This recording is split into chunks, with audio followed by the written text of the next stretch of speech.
You're listening to the GeekCast Radio Network of podcasts. Cliff Jumper, commence countdown. 5, 4, 3, 2, 1.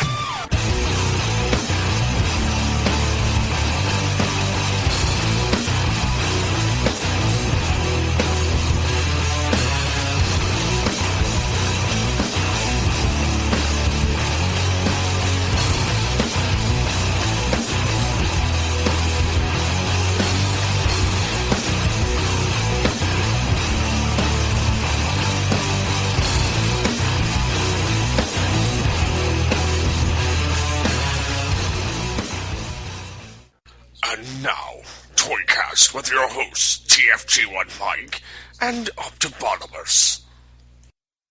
We're going to record an episode of ToyCast. Woo! Okay. He-Man. See, and this is an ugly color for a sword. All right, go ahead. No, it's not. It's fine. And see, your lights give it a more purpley tint. It's not actually that purple. It's more of a magenta, like you said the other night. This sumbitch is purple. Oh, wait, which sword is that? Is that from Skeletor? No, this is Skeletor's sword is purple. Oh no, yeah, okay. Skeletor's sword is purple, but this one is it's not the same. It's not a dark purple as Skeletor's is. Yeah, it's pretty messed up. I think you just repainted it to look like Skeletor's. No, I didn't. Yes, you did. Skeletor's up there. If I could grab on my wood. All right, but let's ToyCast. Let's ToyCast it. Oh, actually, you know what I wanted to do while I'm doing the ToyCast? I gotta get... shite. I had everything loaded up in my Pinnacle for my,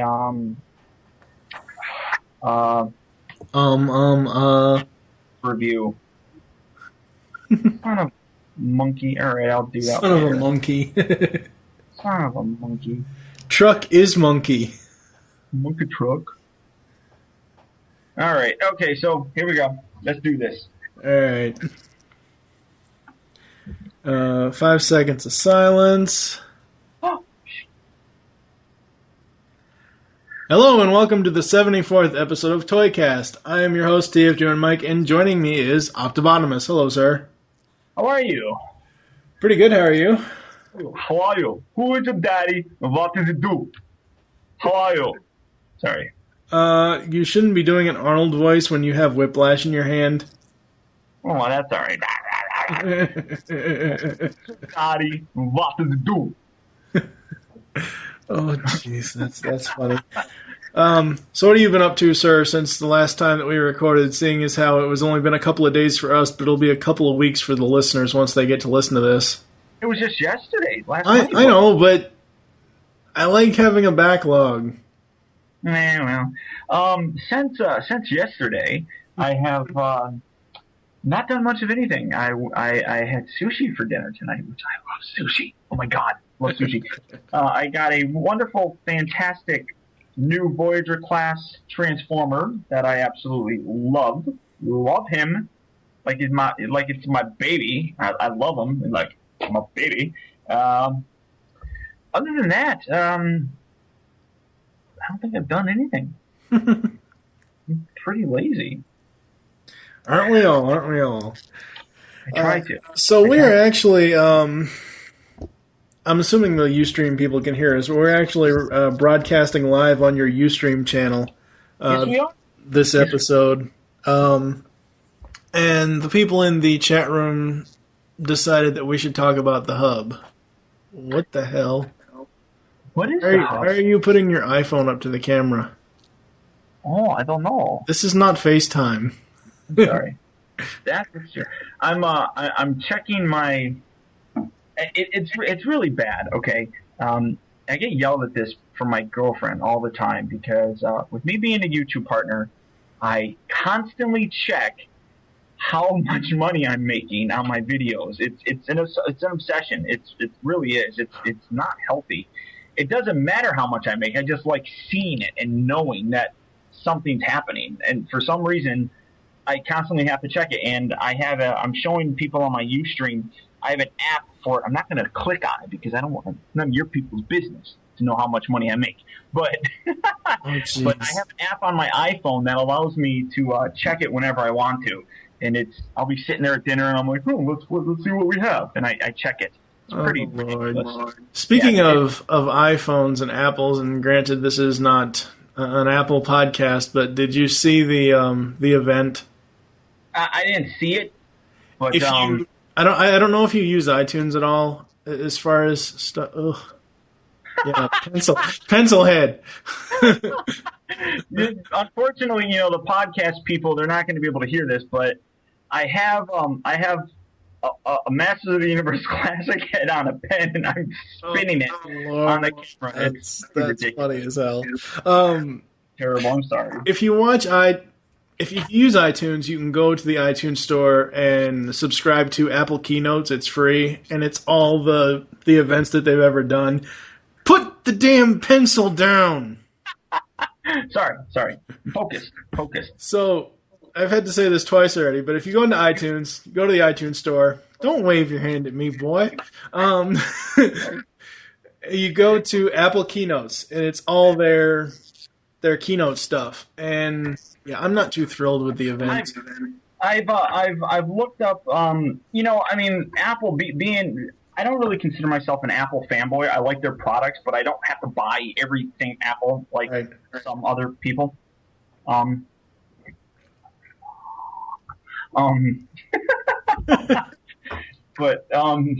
if I was looking at it, and yeah, the caffeine is making me hyper because I've had. I'm answering a question in the ustream, and I've already drank 2 Pepsi Maxes here in the past 2 hours or something. I'm crazy, but I was looking at it, and like I said, typically in September is when Apple will come out with kind of new stuff and it's their music event, it's their iPod event, and exactly, and they stick some of their their iPhone stuff in there. I mean, there's a new an iPod Touch, which is now just more. The iPod Touch to me has always been nothing more than a iPhone without the phone. Yeah. And now the new version of it is the exact same. It's an iPhone but without the phone. It's got the front facing camera. Well, see, I like that because for me, honestly, I don't want to have to go to AT&T. And then, of course, there was that news that came out a couple of weeks ago that supposedly in January. Supposed to go to Verizon, yeah. Yeah. And we're not going to spend too much typically on this because, again, this is ToyCast, but technically those are toys. They're gadgets. They're just not actual action figures. But I hate the iPod Nano that they've come out with. This new one, the square one. Oh, that's the new Shuffle. Isn't that the Shuffle? No, the Shuffle and the Nano are now square again.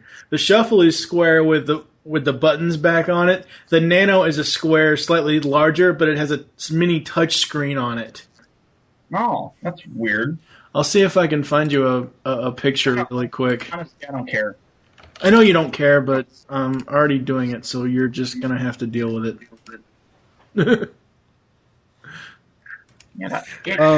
So, yeah, I guess the discussion topic that we're going to do is the Hub Network, and I brought up BehindTheVoiceActors.com. I brought up their little news sneak peek at 10 Hub Network shows thing.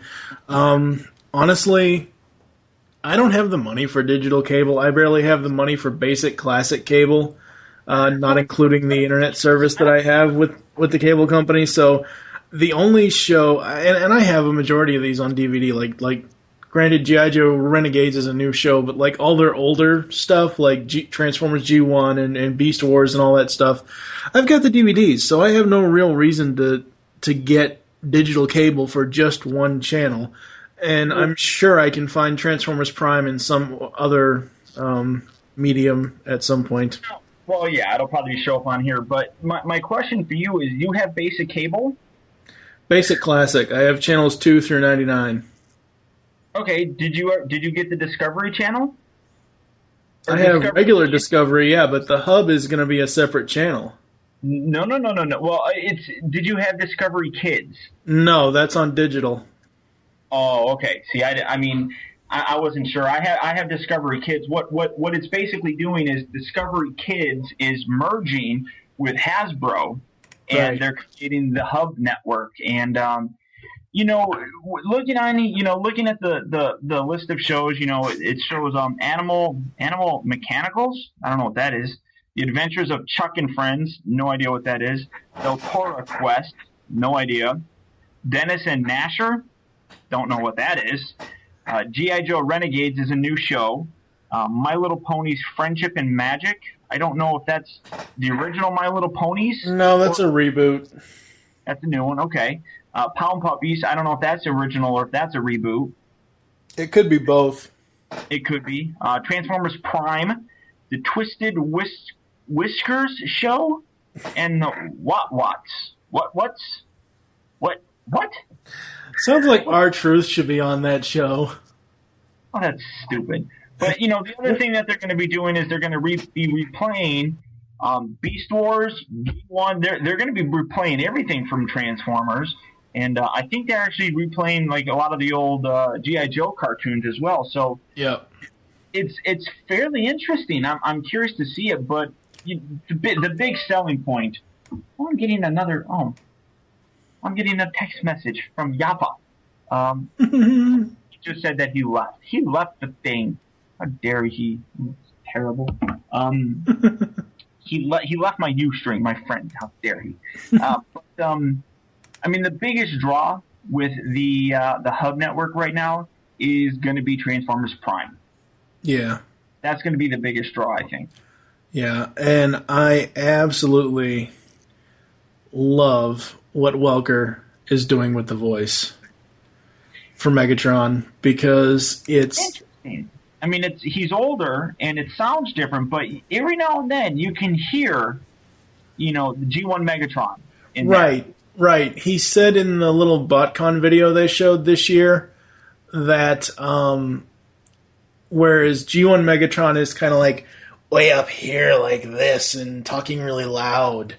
Right. One that he's doing for Prime is like way down here like this, and it's more menacing type of stuff. And no, I do not do a good rendition of any version of Megatron, but I'm just, showing you a little bit of difference as far as voice range goes.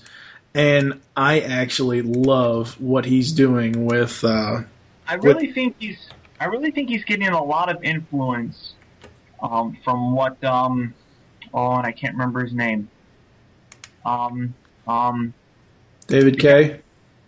No. The guy who did Megatron in the Revenge of the Fallen movies. Hugo Weaving. Yeah, Hugo. I really think he's getting a little influence from the Hugo, darkness.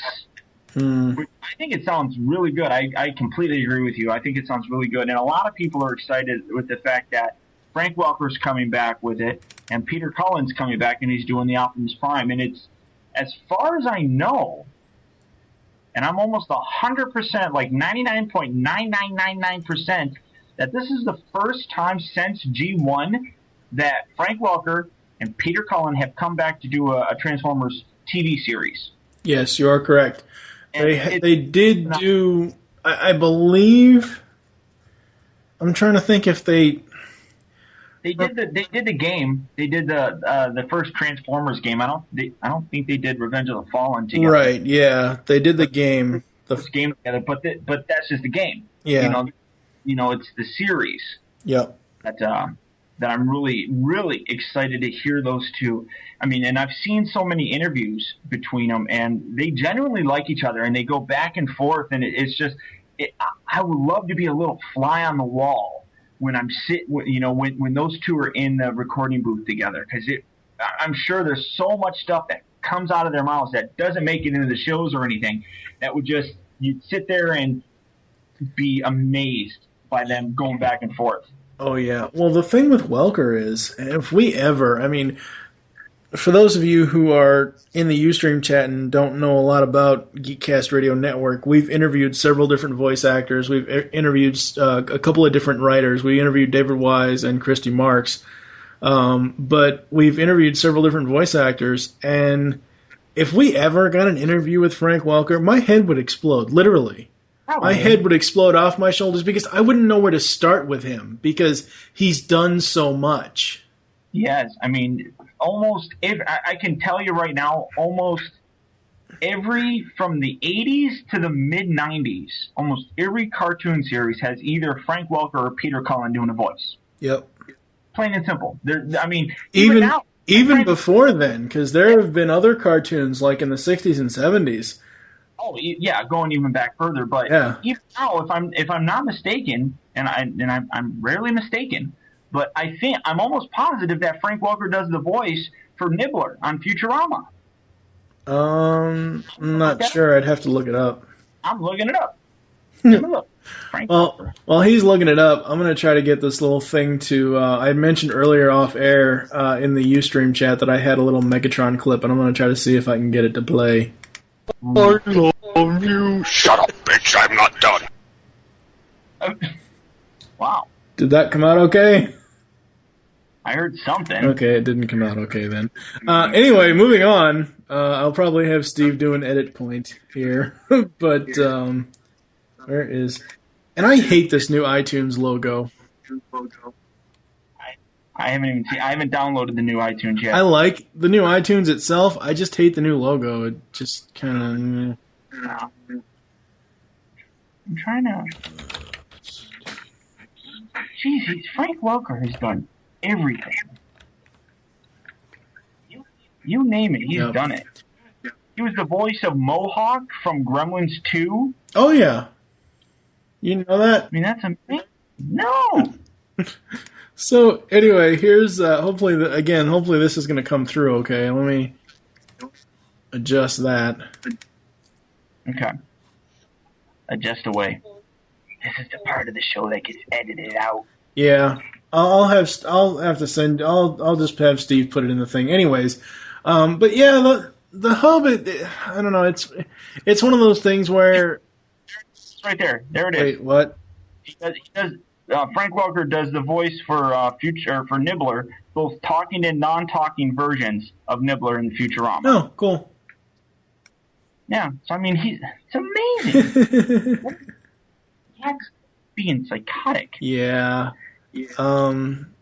So yeah, but the hub, it just isn't worth me going into debt over digital cable. I mean, I don't blame you. I mean, it's one of those things where if you don't have it, you'll be able to see it on something else. Yep. One thing that I'm kind of sure of is that Transformers Animated didn't do too well in terms of viewership, from what I understand, being on the Cartoon Network, and that led to a lot of the reason why it was canceled. It was too expensive for them to keep it on. It wasn't bringing that much in.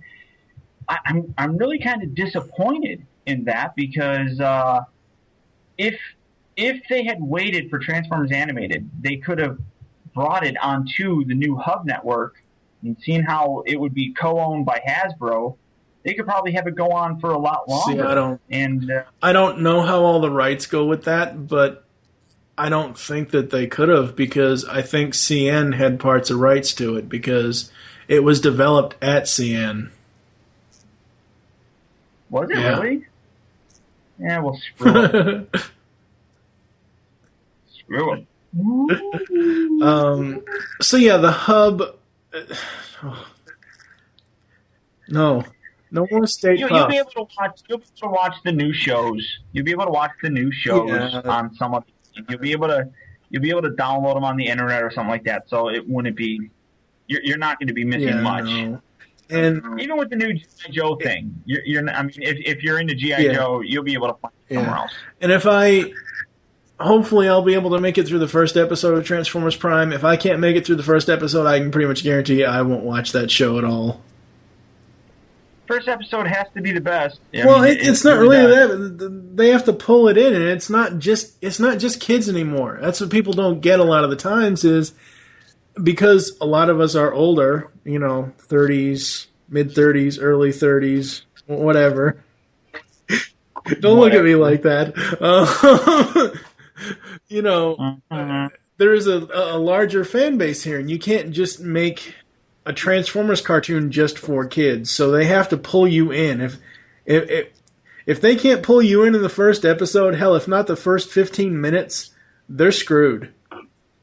And regardless of what Michael Bay did with both the Transformers movies as far as writing them, I'm sorry, Orci and Kurtzman can't write Transformers fiction for crap. I would much rather have some weird fangirl writing Transformers Prime than have the two of them on it.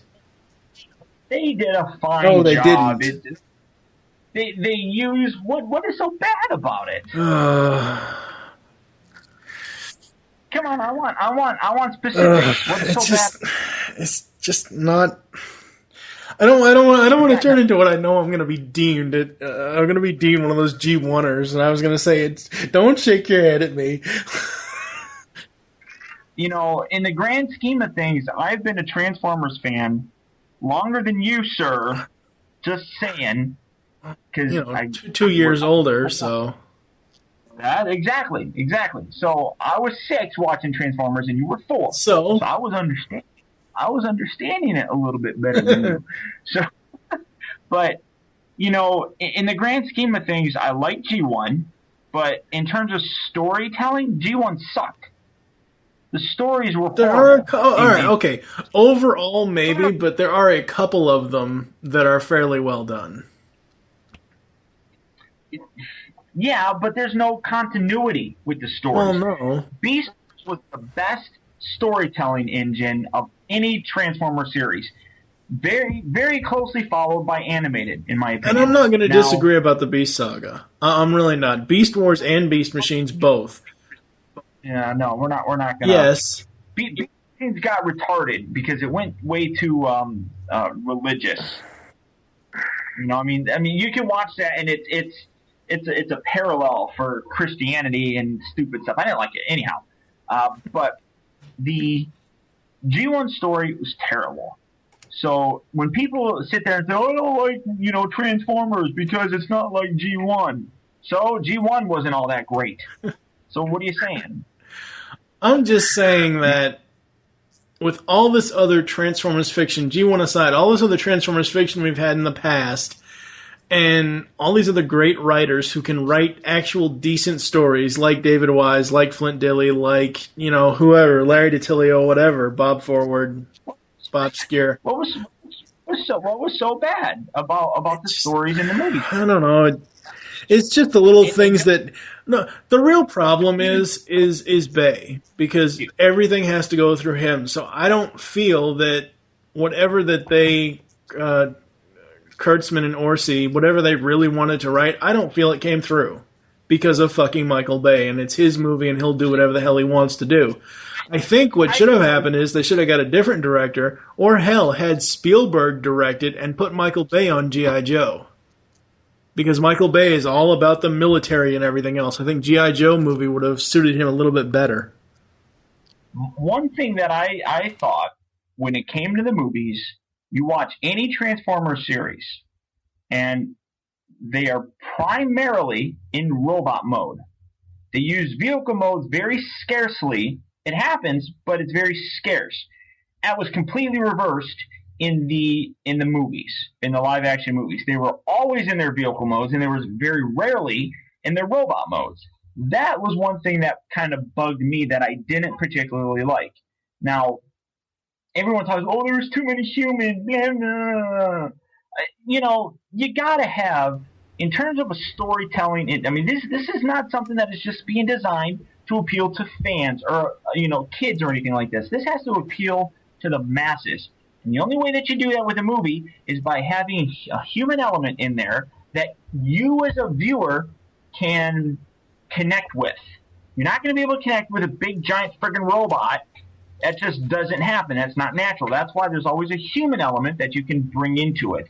So everybody complained about that. I'll tell you, Revenge of the Fallen wasn't that fantastic of a movie. It was okay, but I think it suffered big time from the writer strike that happened in it. and everything getting kind of rushed together. And even, Shia LaBeouf and, what's his face? Michael Bay has come out and said that, that whole thing suffered because of it. I believe it. But the first movie, I thought the first movie was fantastic. The story I thought was good. It was okay. I don't know what's your problem? Give me things about it that were bad. It was okay. Give me some things specifically that were bad. I'm putting you on the spot, boy. Come on now. I just can't see Mr. Smith as the voice of Megatron. What? Mr. Smith. Oh, Weaving. I didn't even know. For example, I didn't even know that Hugo Weaving was the voice of Megatron in the first one. He barely talked. Let's see. What else didn't I like about it? I didn't like little nitpicky type of stuff like it's not Sparkplug and Spike. That kind of... Those are cartoon names. Those are cartoon names. I know, names. but still, doesn't matter. Have you ever met anyone in your life named Sparkplug or Spike? And a few dogs named Spike. Okay, well, that works. All right, so next, because that's another point that's retarded. So go ahead. Oh, yeah. Mojo, stop dominating Frankie. That was funny. I know. Look at what everybody says. It was I funny. know. Oh, I tell you what really took me out of the second movie. I thought the humor was great. What's that? I'm There sorry. are three things that took me out of the second movie. The mom, the stupid fucking friggin' brownies. That was funny, too. The giant Devastator balls. And I'm sorry, I do not need to see John Turturro's ass in big screen. It's funny, too. There's so much stuff that was just all right, comical and funny that, you disappoint me. Okay, so anyway, The Hub, it premieres next month, October 10th, 2010, 10-10-10. Unfortunately, that's a sign of the apocalypse, right? Oh, God. Lord, boy. There's a lot of stuff that's a sign of the apocalypse. Hey, at least it's not 12-12-12. I'm getting married on 11-11-11. That's strange. Is that? It's a good thing there is no 13th month. 13-13-13. That's true. It's done that way. We agreed to the wedding on that because I have a tendency of not remembering things very well. It would help me to remember when our anniversary is. Yeah. I know you're not very good at remembering stuff, seeing as how I have to constantly remind you to unprivatize certain videos. Yeah, well, I told you I'll start doing that as soon as I start uploading the reviews for them. But I already have the Whiplash and the Prince Adam video. I already have those recorded. I'm putting them off until closer to the new year. Wait, what? What? You're putting off the video to closer to the new year? Yeah. Why? That's when the new subscription comes out. Master of the Universe Classic subscription. Wait. You're not going to release the Adam and Orko video? No. Why should I? Oh. You better just be messing with me. Oh, because you really want to see it. Well, yeah, duh. I don't really want to see Whiplash's head on a sword. Maybe I'll just upload it and keep it private and let you see it. Oh, damn. Yeah, well. All right, so I guess getting into the discussion, or not the discussion, but the actual display case segment here. Yeah. So which Masters figure are you going to be talking about, sir? I will be talking about, and if you are, well, you're not watching me on Ustream, you're just listening. I'm showing the figure off. Yes. In my little camera. I am talking about Masters of the Universe Classics Whiplash. Now, this is a character who was in the vintage line as well as the new 2002 line, but really, it was the vintage, the old 80s one that I really liked. He's a phenomenal figure. One thing that and I've even said this, it really kind of bugged me. He had this really cool feature in the original toy where if you twisted his waist was on like this kind of spring, and if you twisted his waist, it would snap. He had this big tail on the back that was very, very flexible rubber. And you could swing, you would take the figure, you would rotate it around to the side on his waist, and then whoosh, and then you would let go, and then the tail would whip around, and thus getting the name Whiplash. They've always said that they are not going to be putting any action features in their figures.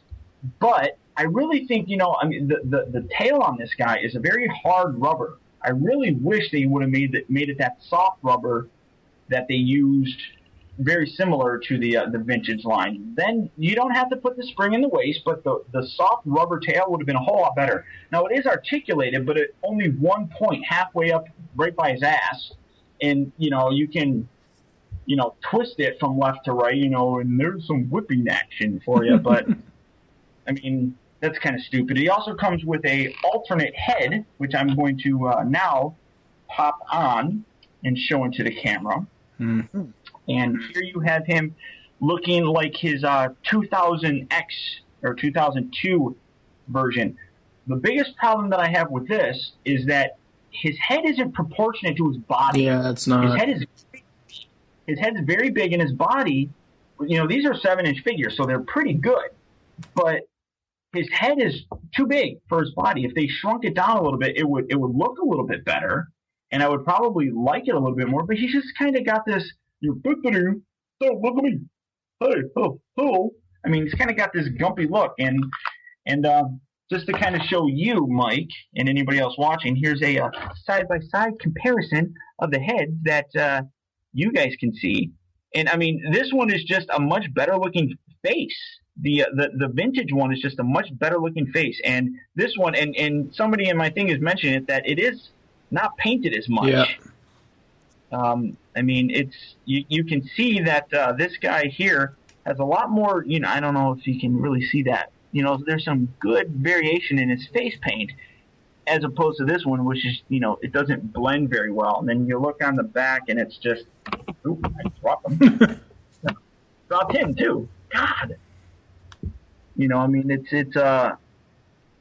just the vintage one, just the paint flows better with the rest of the body. Yeah.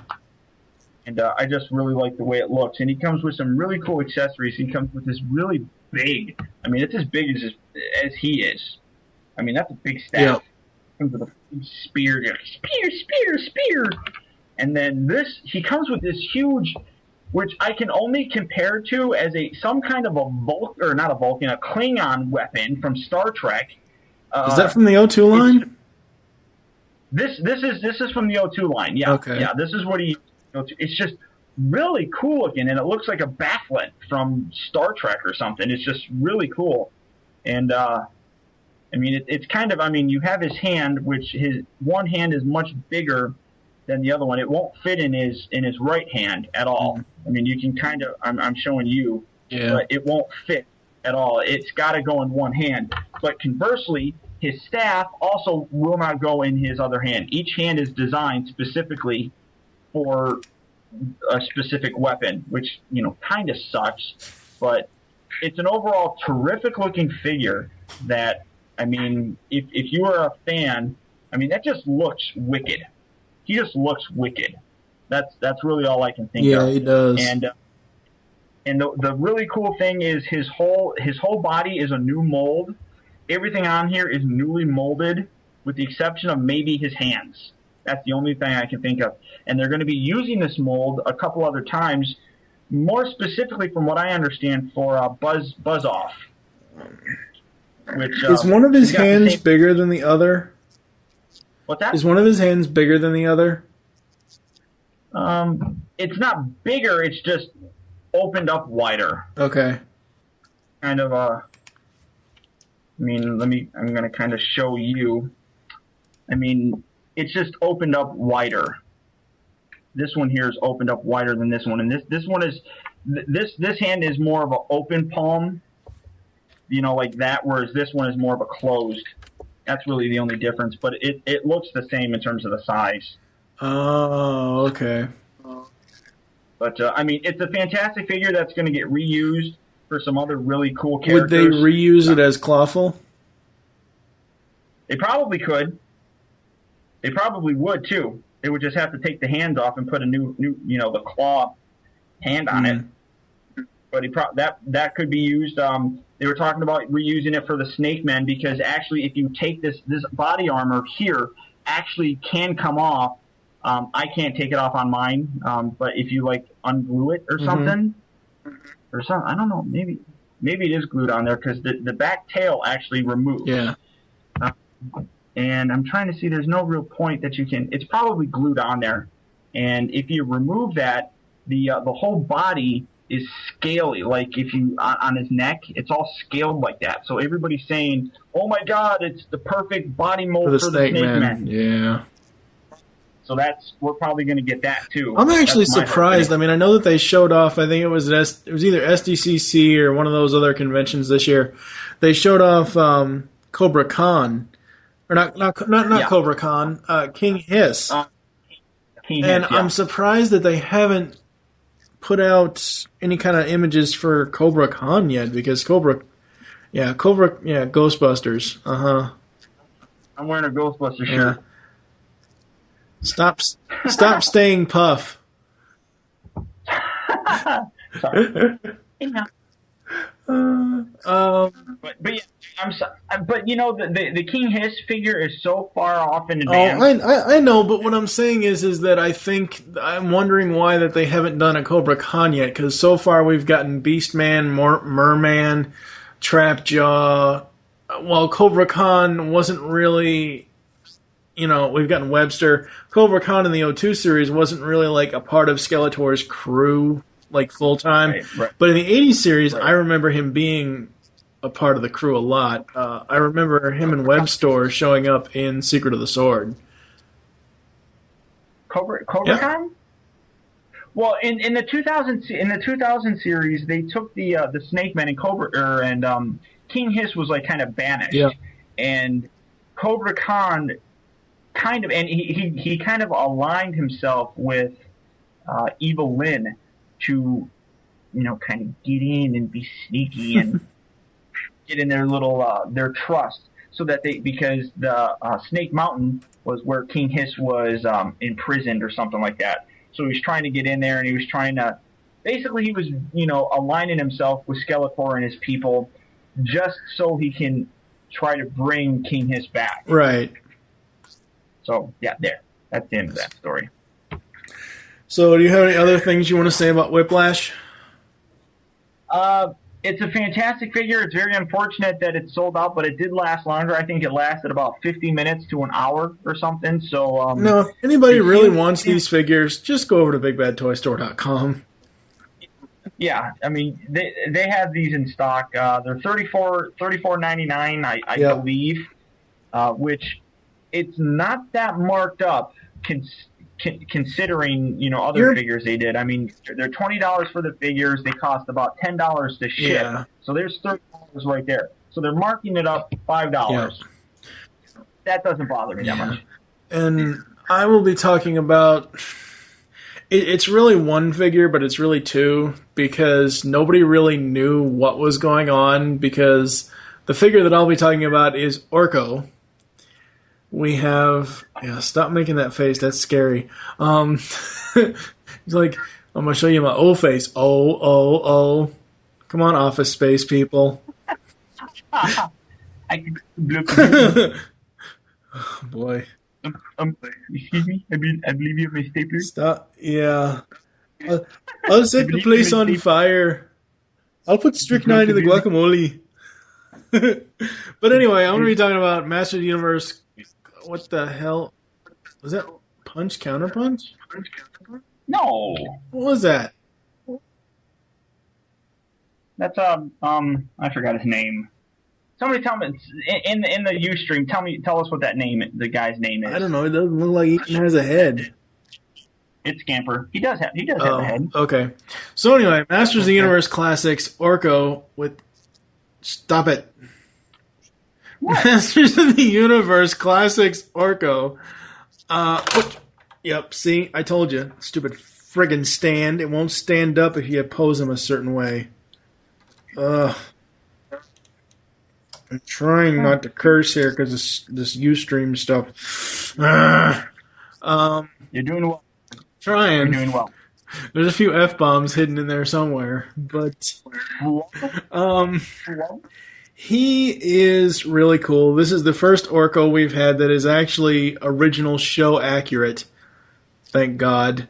And I had watched, because the only review that I've really seen, because a certain person won't do reviews of these figures yet, I've seen Pixel Dan's review of him, and Pixel Dan pointed out that... Stop shaking your shoulders like that. Pixel Dan pointed out that he didn't really like the original vintage toy, and it wasn't really show accurate. Well, the reason why it's not that show accurate on the original vintage He-Man Orko toy is because he had a gimmick. He had a gimmick of pull back and let go, and he'd roll across the floor. Right. So, which I thought it was kind of fun. It's kind of fun, but this is the truest form of the original 80s Orko that we're probably ever going to get. There was a look at it and it says Orko. Huh? I mean, you look at him and it says Orko. Yes. There was a San Diego Comic-Con 2010 exclusive color change version. I hate crap like that. Yeah, that's just stupid. I don't like color change toys. Those are for kids, not collectors. Yeah. Didn't care for that at all. You know, a lot of people, and Pixel Dan pointed this out, but apparently there's bleeding along the ears between the orange of the hat and the blue of the ear. Oh yeah. Mine isn't so bad, but I've heard other people have a real issue with it. My issue really comes on mine is his eyes. He has black pupils with yellow, like, surrounding the eye, and he's got a black face, but part of the black paint on the face is going into the bottom part of the yellow part of the eye. So it's kind of like he's got, an upside-down eyelash in the bottom of his eye. He looks dopey. If you look at him from, far away, it's not so bad, but close up, it's kind of bad. And then he looks cross-eyed. He's not cross-eyed. And then you pointed something out to me about his elbow on his left arm. That at the elbow his arm can't move up and down, which I think that's kind of silly. That's the same on yours though too. Yeah. Yeah, it's pretty much. Yeah, don't get that at all. I think it's great that you can kind of speak about this because you've collected the other figures. I think it's great that he comes with a stand and that you can kind of have him on the stand. And now I have the original 83 or 82 or whatever it was Castle Grayskull. I've had it for 25 some odd years since I was a kid. Anytime you can. I got the original. Well, I'm just saying. Whatever. Anyway, okay. But if I have him up on the right-hand turret, if I have him on the stand, but he's on the turret, the stand is hidden very, very well. I mean, you can still kind of see it, but it still looks like he's floating. Hopefully he'll stay up there as I'm trying. Yeah. But I just prefer to have him off the stand and just sitting on top of the skull. That's just my own personal preference. And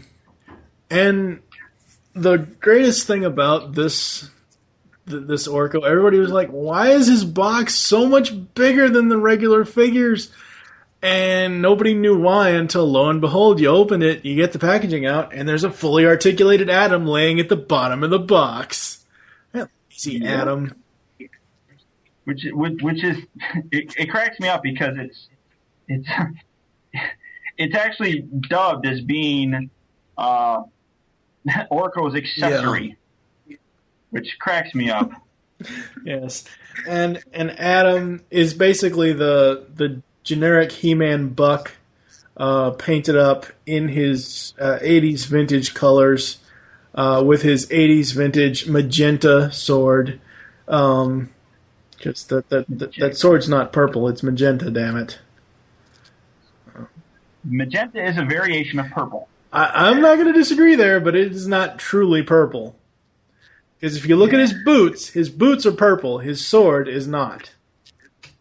Well, his boots are really purple. I just looked over it, and they're Told purple. you. And the sword isn't. Well, shut up. You know I'm right. Just go with it, dude. All right. He does come with an additional He-Man head, which in some cases really sucks giant Devastator balls. Very much sucks. He does come with... he actually comes with 2 swords. He comes with a full magenta power sword, and he comes with a half power sword. I keep calling it magenta. It is magenta. Purple with a little extra red. That's magenta. Stupid magenta. You look at the Decepticon insignia, that's purple. This is not purple. True. Anyways. Very, very cool. And again, I did this last episode, I thanked you again, but I'm very glad that I actually got Adam and Orko, or Orko and Adam. No, we're not talking Transformers. No Transformers for you. You had given me Adora, and I'm very glad that I actually bought Adam so I could have the 2 of them together, because it looks really cool as far as like a display piece. The only real quibble... I completely agree. Huh? I completely agree. They look... They need to be together. Yeah, but not in the way that sounded. Yeah. The only real minor gripe I have against him is there is no holster on his back. Right. For his sword. But other than that, very, very cool. I'm very happy that they went with a hard plastic type of vest and not that stupid felt crap. I would have liked it. It would have been a whole lot more. Somebody just mentioned that in my ustream. I just kind of got distracted. They really should have released Orko separately and released Adam as a full-on figure, not an accessory, but release him with a small Cringer. They really should have done that. Yeah, they should have. I mean, because if you take the armor off the Battle Cat, it still isn't really Cringer. And even with the original toy, because I had the original Battle Cat, In fact, what I'll do, I'm gonna go over to my shelf. I'm gonna grab Battle Cat. I'm gonna take his armor off, and I'm gonna show you. I know, I've seen his armor off, but go ahead. Screw you! No, I'm doing That's fine. Go ahead, do it. I don't want to do it. But I've seen the. Stop waving your hand around. I've seen the Classics Battle Cat without the armor, and yes, I do agree that it doesn't look anything like Cringer, but at the same time, neither did the vintage toy. No, you're absolutely right. I mean, and I don't think they ever released a Cringer figure, so it would be the first one. But yeah, the original one was the original vintage Battle Cat. You just took the armor off, and there's Cringer. But yeah, I mean, it's the exact same way, which is probably why they did it that way. But yeah, I just think that having they should have had the main release be Prince Adam, and with a little accessory, a little Cringer. I mean, you put all that other crap. I mean, you get a head. You get extra heads, and you get all this armor and stuff for pack-ins and accessories. They could have just put a sword and Cringer, a little tiny articulated Cringer. That would have been fantastic. And then release Orko by himself. Yeah, I agree. They wanted to charge you $30 for that Prince Adam and Orko. That's probably what it was. Yeah, but I mean, still, it's not. If you look at it, you're getting. Okay, Adam is what?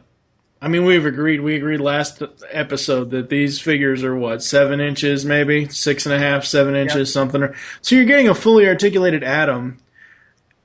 Oh, yeah. I mean, yeah. even if Orko was just $20 and Adam was extra dollars, it's still a good deal. I don't think people would have paid $20 just for an Orko. Really? They probably would have complained about that, and I wouldn't have. And they don't want to sell it for less than $20. I don't think there's a single thing that Matty Collector sells that's less than $20. I think they want to keep their price point right there and at the $20.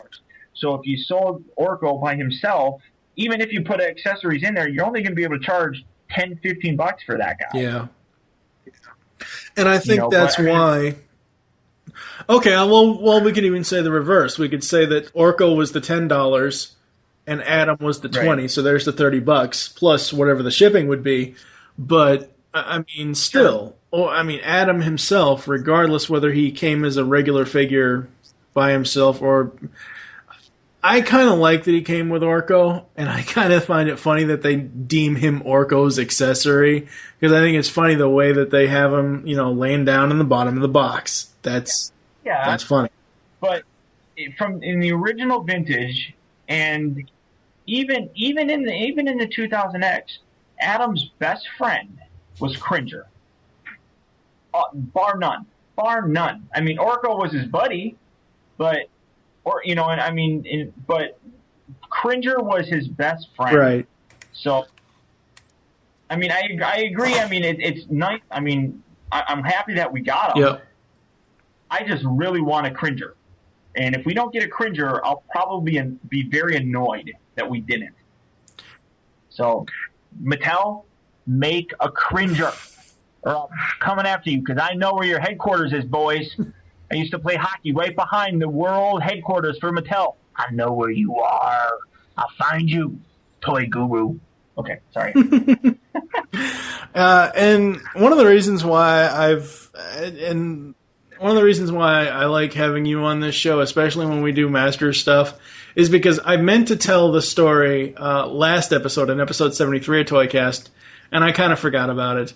But one of the reasons why I really like this line, this new Classics line, is because it allows us to get updated versions of all the old figures that we used to have as kids.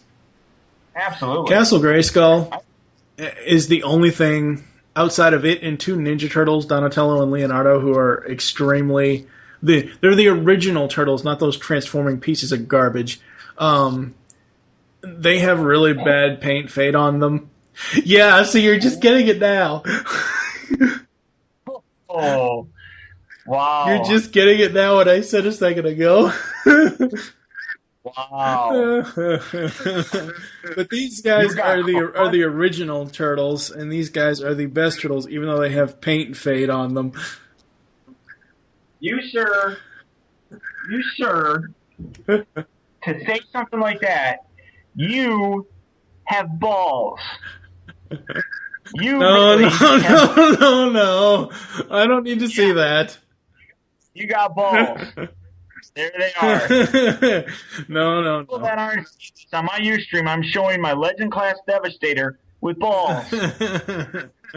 Mike, so, getting back to the story here, take that thing off the screen. So, yeah. The basis of the story is Castle Grayskull and two Ninja Turtles from the 80s, the original Turtles, the best Turtles that there ever have been as far as the 80s line goes, were the only three toys that I was able to salvage from my childhood. No, this is not Titanic. Stop the violin playing.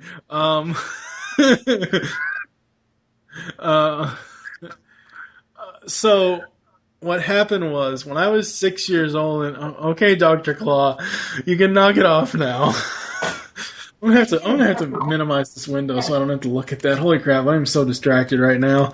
Bottom line, in 1986, when I was 6 years old, I had every single Masters figure. The only two things I think I was missing was Palace of Eternia and something else. I think I was missing a couple of the vehicles. I had Grayskull, I had Snake Mountain, I had every single version of He-Man they ever put out then. I had everything. And a majority of the collection was at, like, Snake Mountain and all that stuff was at my dad's house in Rhode Island. Well, Yeah. I go down there to visit one time, and I go in the little room he had set aside for me, and my toys are gone. Oh my god. Everything gone. I would have flipped out, dude. Here are his exact words. Yeah, I sold all that stuff. You're 6 years old. You're too old for toys. Oh my god. I could be rich right now if I still Easily. had all that stuff. Easily. I could be just insanely rich right now, and the only thing I was able to salvage was Castle Grayskull, which is no longer in any kind of complete form other than the one upper right-hand turret little piece that's inside the turret to have the figure stand in there. Yeah, it's depressing as hell. That's Yeah, I know. So I'm very glad that this vintage line, or not vintage, but this classics line is out. And as I've said multiple times, the new figures look awesome next to the original Castle Grayskull. They really do. They really do. I've seen yours, and I'm jealous. The funny thing was after that all happened with Dad and him selling off the rest of my He-Man collection, I had to when I wanted to pose toys with Grayskull, it was like a Dick Tracy figure, the 1989 Batmobile, a Wheeler and Duke Nukem figure from Captain Planet, a James Bond Jr. figure from McDonald's Happy Meal. Just all these weird mismatched things, and it's like, oh, it's not the same. It's rough. Yeah, it's rough. It's rough. I get Yes. People. I'm paying attention to you, and at the same time, I'm showing a whole bunch of toys that my sister found in her collection that she has given me, and they're Inspector Gadget toys, and they're fantastic. Like here's one, and you push a little button on the side of his arm, and go Gadget arm.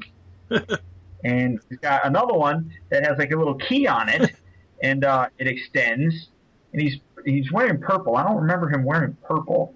Didn't he wear? He wore gray. Yeah, it was gray. Yeah. And here's another one that's like kind of bluish in color, but he's wearing skates, and you got little buttons on the side of his legs. And you go Gadget legs. One leg. Go Gadget one leg.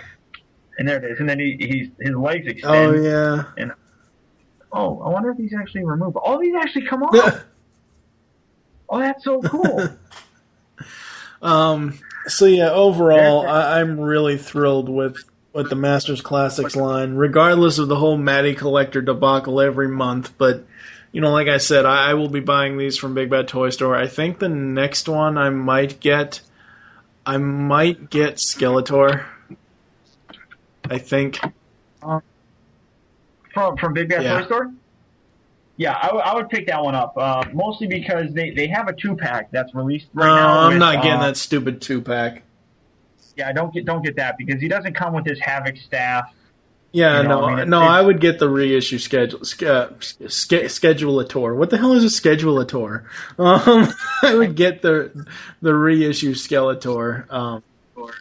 Yeah, because now. There are just some toys some men should not have, and that's one of them. This is absolutely amazing. You leave Penny alone. This is so cool. I remember this one actually. I remember. That's Dr. Claw, dude. That's Oh, it's Dr. Claw. I mean, here's his arm. He used to have a bomb that would fit in here, and then you push this little button, and you can kind of see it like his grip loosening, and he would drop it, and here's his cat. I mean, it's awesome.